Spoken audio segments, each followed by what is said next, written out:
둥둥 수요 특강 달을 가리키다. 매주 수요일 코너입니다. 달을 가리키다. 성현들은 달을 가리키고 있지만 우리는 그 손가락만 보고 있지 않은지 돌아보는 시간인데요. 종교의 문자나 상징이 아니라 그것이 가리키고 있는 종교에 잠든 가치에 대해 생각해보는 시간입니다. 한국 최초의 신부인 김대건 신부님에 대해 알고 계신가요? 올해로 탄생 200주년을 맞는데요. 김대건 신부는 2021년도 유네스코 세계 기념인물로 선정되기도 했죠. 천주교에서는 전국 성당 1750여 곳에서 기념 미사와 다채로운 기념 행사를 진행하고 있는데요. 오늘은 김대건 신부님에 대해 알아보는 시간을 준비했습니다. 한국교회사연구소 소장 조한건 신부님 연결돼 있습니다. 신부님 안녕하세요. 네, 안녕하세요. 네, 반갑습니다. 한국교회사연구소 조한건 신부입니다. 예, 반갑습니다. 자, 먼저 네네. 저희 청취자분들께 인사부터 한 말씀 해주실까요? 네, 저는 지금 명동에서 근무하고 있는데요. 한국교회사 연구소 소장을 맡고 있는 조한건 프란치스코 신부라고 합니다. 네, 한국교회사 연구소라고 하면 말 그대로 한국 천주교의 역사를 그렇게 연구하는 곳이라고 볼 수 있는 거지요? 네, 네, 맞습니다. 네. 저희는 천주교회사 시작부터 현대까지 연구를 하고 있는데요. 좀 더 가능하면 확대해가지고 개신교 역사, 우리나라 개항기 이후의 현대사 부분도 많이 하고 또 북한교회사 관련 자료들도 수집하면서 함께 연구하려고 범위를 넓히고 있습니다. 예, 그러면 개신교와도 교류를 좀 활발히 하고 계시겠군요. 네, 아직은 좀 활발히는 못하고 있어도요. 그래도 계속해서 발을 넓혀가지고요. 일정 부분은 교류를 하고 있습니다. 네. 자, 오늘은 김대건 신부님에 대한 이야기를 나눠볼까 하는데요. 올해가 네. 김대건 신부님이 탄생한 지 200주년이 된다고 들었습니다. 지금 천주교 네. 전국 곳곳에서 행사가 한창이지요? 네, 한참 지내고 있고요. 지금은 탄생지인 당진 솔매에서 국제 심포지움을 계속하고 있어요. 저도 어제 참석하고 하루 묵고 오늘 돌아왔습니다. 내일까지 이어지고 마지막 8월 21일 탄생일 당일날에는 기념 미사와 또 이렇게 밖에 음악회 같은 것으로 또 마무리 준비하고 있습니다. 네. 그 김대건 신부님은 올 한 해 유네스코 세계 기념인물로 선정이 되기도 했는데요. 네. 제가 알기로 한국 천주교 역사가 200년이 조금 넘는 것으로 알고 있는데 네. 김대건 신부님 탄생 200주년이면 이제 김대건 신부님은 한국 천주교 역사의 시작점에 있는 인물이라고도 볼 수 있는 건가요? 네, 한국교회 첫 번째 사제이기 때문에 당연히 한국교회 시작점에 있다라고 볼 수 있는데요. 실은 천주교의 역사는 훨씬 그 이전으로 50년 전으로 올라갑니다. 그래서 1784년에 그 북경으로부터 세례를 받고 온 통신도 이승훈 베드로에 의해서 기도 공동체가 시작되면서 보통 한국교회의 시작으로 보고 있고 바로 그 후손 가운데 김대건 신부님이 탄생한 거죠. 네, 김대건 신부님이 탄생하기 앞서 한 50년 전에 이승훈이라고 하는 천주교 신자가 처음으로 탄생을 한 거죠. 네. 그렇다면 신자들이 탄생을 하면서 신부님의 탄생을 또 기다렸을 것 같습니다. 예. 네. 자, 그러면 김대건 신부님은 어떻게 그 천주교 신자가 되고 신부가 되기로 결심은 어떻게 하셨을까요? 네. 한국교회가 시작될 무렵에요. 1784년 전후로 내포 쪽에 지금의 충청도 지역에 이존창이라고 하는 인물이 선교를 하게 돼요. 그래서 증조 할아버지 때부터 김대건 신부님은 그 선대로부터 천주교를 믿고 있었어요. 그래서 증조 할아버지인 김진호 비오, 작은 할아버지인 김종한 안드레아 이런 분들이 다 순교를 하셨었고요.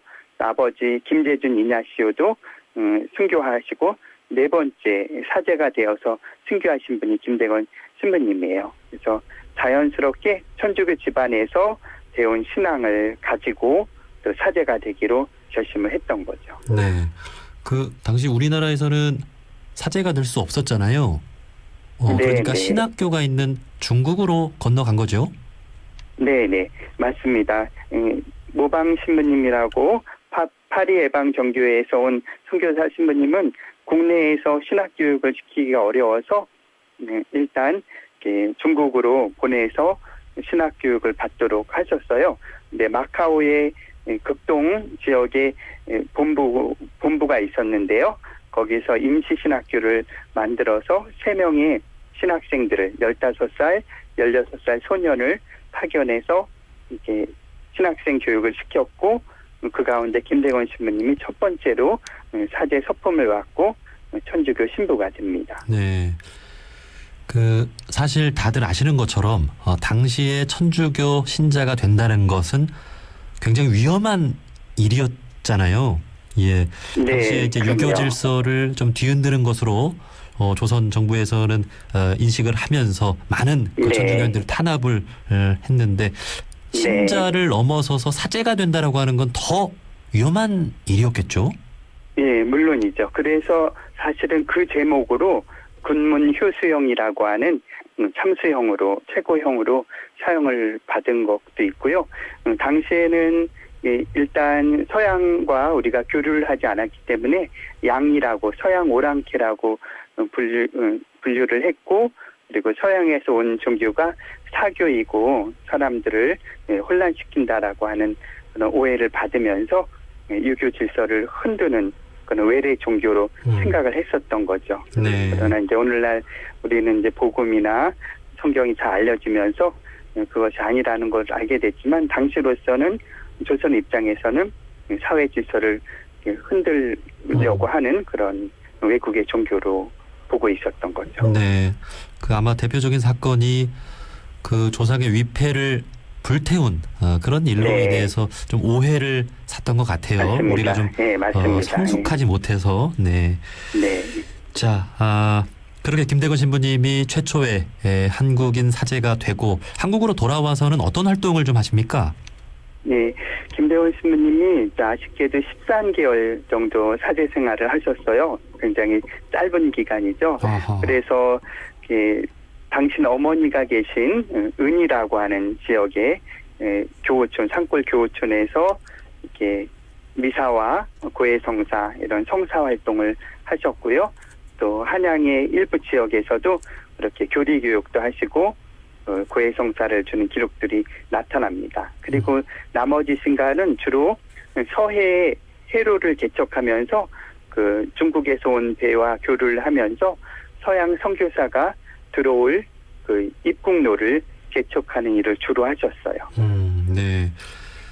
그 천주교에서는 그 고유의 그 성사라는 게 있잖아요. 예. 이것은 네. 그 신부님만이 할 수 있는 것이고 그렇기 네. 때문에 이제 많은 신자들이 있었을 텐데 김대건 신부님이 최초의 신부님이 돼서 오셨을 때 그렇게 성사를 네. 받을 수 있다라고 하는 것 참 기뻤을 것 같습니다. 네, 그럼요. 이 김대건 신부님과 함께 빼놓을 수 없는 인물이 바로 그 최양업 신부님으로 알고 있는데요. 네. 그 말씀해 주신 대로 김대건 신부님이 13개월 정도의 사제 생활밖에 하지 못했는데 최양업 신부님은 같이 그 신부가 되시고 네. 많은 그 전도 활동을 하신 것으로 네. 알고 있습니다. 네, 맞습니다. 최양업 신부님은 조선에 들어오셔서 무려 11년 6개월 동안 특히 충청도 이남 쪽으로 남부지방을 중심으로 교우촌을 맡으셨어요. 당시 교우촌이라 하면 산골 깊은 곳에 들어가 있었거든요. 서양 선교사들이 들어갈 수 없는 곳에 직접 찾아다니면서 1년에 4천 명도 만나시고 때로는 5천 명 가까이 만나시면서 그게 아주 오랫동안 발로 뛰는 선교사로 11년 6개월 동안 활동하시다가 길에서 객사를 하세요.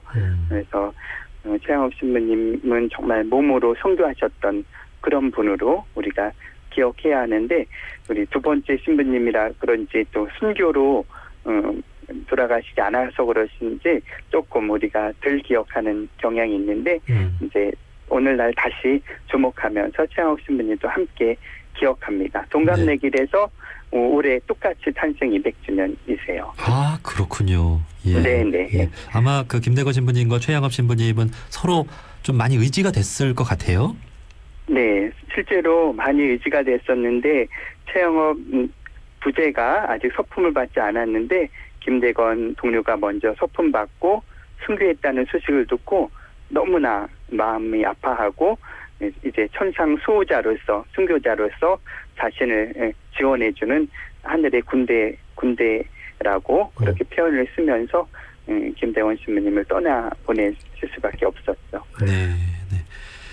자, 오늘날 한국 천주교 역사의 첫 시작에 있어서 매우 중요한 두 인물 김대건 신부님과 최양업 신부님에 대한 말씀을 해주셨는데요. 어쨌든 이제 한국 교회사 연구소에서는 한국 천주교 역사를 다양하게 이렇게 연구를 해 오셨을 텐데 김대건 신부님의 어떤 행적이나 어록 같은 것도 좀 많이 남아 있습니까? 네, 13개월 사제 생활이라 많이 남아 있다고 할 수는 없지만요. 신학생 시절부터 남겨놓은 편지들 그리고 이제 마카오에 계시면서 또 필리핀으로 이렇게 잠깐 피난 시절도 겪었는데요.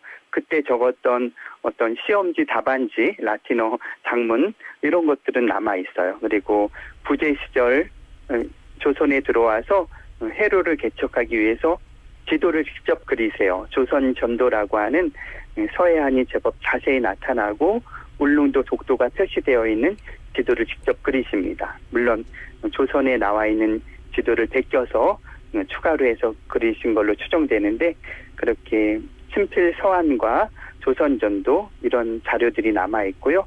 또 신자들이 증언하는 구두 진술 증언록 같은 것들이 많이 남아 있습니다. 네. 그 김대건 신부님이 남기신 어떤 그런 글이나 어떤 행적 중에서 좀 신자들에게 강조한 부분이랄까요? 우리 종교인들이 한번 좀 새겨볼 만한 부분이 있다면 어떤 게 있을까요? 네, 저희 연구소에서 그 김대건 신부님 관련 자료집을 최근에 다시 개정판으로 다 냈어요. 세 권으로 잘 나와 있거든요. 그 가운데 편지 중에는 대부분 라틴어로 썼지만 한문으로 쓴 것도 하나 있다고 전해지고요. 또 하나는 한글로 마지막에 쓰세요. 저는 한글에 나와 있는 마지막 이 대목을 한번 들려드리고 싶어요. 네. 한글로 쓰여진 이 마지막 대목에 이런 대목으로 나옵니다. 내가 죽는 것이 너희 육정과 영혼의 일에 어찌 거리낌이 없겠는가. 그러나 천주께서 오래지 아니하여 너희에게 나보다 더 착실한 목자를 주실 것이니 부디 서러워 말고 큰 사랑을 이루어 한 몸같이 주님을 섬기다가 사후에 한 가지로 영원히 천주대전에 만나 길이 누리기를 천만 바란다. 잘 있거라 하면서 김 신부가 마음을 모아 이런 표현으로 한글 편지를 끝내세요. 네. 저는 이 대목이 참 사제로서 25살 짧은 나이에 마지막 신자들에게 떠나보내는 인사라고 생각돼요. 네. 네. 참 그 당시에 25살은 지금의 한 40살 정도의 그런 그렇죠. 느낌이지 않았을까 그런 생각을 네. 해봅니다. 네. 자, 지금 천주교에서 한창 그 김대건 신부님 관련 행사들이 진행 중인데 네. 올 한해 세계 기념인물로 선정이 되기도 했고 좀 남은 행사들 좀 어떤 게 또 있습니까? 네, 아무래도 8월 21일이 탄생이기 때문에 그 탄생지인 솔메를 중심으로 이번 주간에 아주 큰 행사가 지금 계속 이어지고 있고요. 그래서 다채로운 청년들과 관련된 프로그램도 많이 당진시에서 마련했나 봐요. 솔메에서 근데 코로나로 인해서 상당히 좀 조심스럽게 철저하게 이렇게 지키면서 위생적인 그러한 제한을 지키면서 행하고 있더라고요. 서울에서도 적지 않은 행사를 준비하고 있습니다. 올 한 해 계속 이어지기 때문에요. 10월 달에는 가해동 성당에서 인형극 같은 것도 하게 되고요. 그리고 다시 10월에 40번째 밤이라고 하는 또 연극도 준비되어 있습니다. 서울에요. 주기자 명동성당에서. 네. 그리고 서소문 역사박물관에서 콘서트도 하게 되고요. 창작 뮤지컬도 10월에 있을 겁니다. 그리고 이제 9월 한 달 동안 8월 15일부터 이미 시작됐는데요. 8월 15일부터 9월 26일까지 한 달여 남짓 동행이라고 서울 속 순례길, 서울의 중요한 성지들을 따라서 걷고 또 그러한 기부금, 자그마한 기부금을 전달하는 그런 행사도 하게 됩니다. 동행이라고 하는 프로그램으로 지금 진행하고 있습니다. 예, 예. 많은 분들의 관심을 좀 바라겠습니다. 자, 네. 마지막으로 저희 프로그램은 다양한 종교인분들이 함께 듣고 있는데요. 김대건 신부님의 삶을 돌아보면서 종교인으로서 좀 이것만큼은 좀 기억했으면 한다 하는 말씀이 있다면 마지막으로 한 말씀 해주시죠. 네. 김대건 신부님이 우리가 첫 번째 사제고 순교자로 기억하고 있는데요. 사실은 13개월 그리고 그 앞서 한 8개월, 9개월, 8년, 9년이 넘는 신학생 과정 안에서 라틴어, 중국어, 프랑스 언어를 획득하면서 많은 또 문물을 받아들이세요. 그래서 실제로 13개월의 사제 생활 안에 많은 것들을 담아내시거든요. 배를 타고 서해에서 건너오면서 또 서양 문물을 지켜보면서 이렇게 짧은 편지에 많은 것들을 남겨주는데 결국 그분이 남기고 싶었던 것은 그 신앙의 그 핵심, 창조주 하느님이라고 불리우는 임자를, 나의 생명을 불어넣어주는 임자를 알아보고 내가 죽으면서까지 이제 새로운 생명이 시작됩니다. 영원한 생명이 내가 순교로 말미암아 시작됩니다라고 외칠 정도로 그런 신앙의 확신을, 부활의 확신을 갖고 계셨었어요. 그러한 순교자이면서 동시에 참된 신앙인이고 복음의 증거자라는 말씀 꼭 나누고 싶습니다. 네, 네. 우리가 종교를 믿는다고 하는데 사실 네. 겉으로만 좀 믿는 건 아닌가. 정말 진심으로 목숨을 다 바칠 정도로 신실하게 믿고 있는지 자신의 어떤 신앙에 대해서도 돌아볼 수 있는 계기가 된 것 같습니다. 네, 네. 자, 여기까지 말씀 듣겠습니다. 한국교회사연구소 조한건 신부님이었습니다. 신부님 고맙습니다. 네, 감사합니다. 네.